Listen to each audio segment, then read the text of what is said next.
वालेकुम वीवर्स की हाल चाल है। ठीक हो? सेहत भी सुनाओ कैसी? उम्मीद करदा कि सब दोस्त खैर वाफियत नाल होणगे। तो चलते हैं अज दे व्लॉग की तरफ। तो दोस्तों काफ़ी दिनों तो बाद जिन्होंने व्लॉग शुरू किया, गर्मी बड़ी है। अज मूंजी जी कद किया कल, तो कद शद की जी वीडियो है वो अपलोड नहीं की।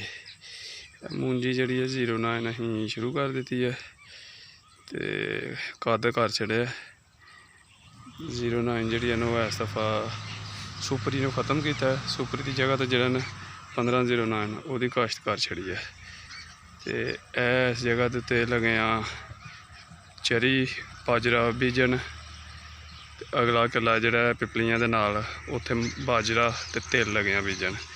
मूंजी जी है कि सिर्फ 1.5 एकड़ जी इधर काश्त कर लगे। वो वजह रीज़न कि महंगाई बड़ी हो गई है। DAP का तोड़ा जोड़ा वो मिलता पे 14,000 रुपये का, यूरिया जोड़ा वो मिलता पे 3,000 रुपये का। मतलब हर चीज़ डबल है। तो डीजल जोड़ा 263 रुपये हो गया था, जिस तरह के सबनों पता है।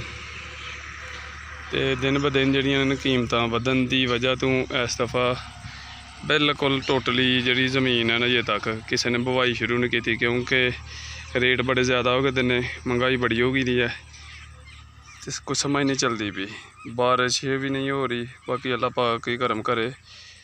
तो दुआ करो कि अल्लाह पाक किसानों के उत्ते जिहड़ा ने रहम करे, तो इस गौरमेंट को थोड़ा जिहा तरस आइए ताकि चावल की फसल जी वो ज़्यादा तो ज़्यादा काश्त की जाए। लेकिन इस दफ़ा 100 तो 50% चांस ने कि अद्धी जी काश्त होएगी।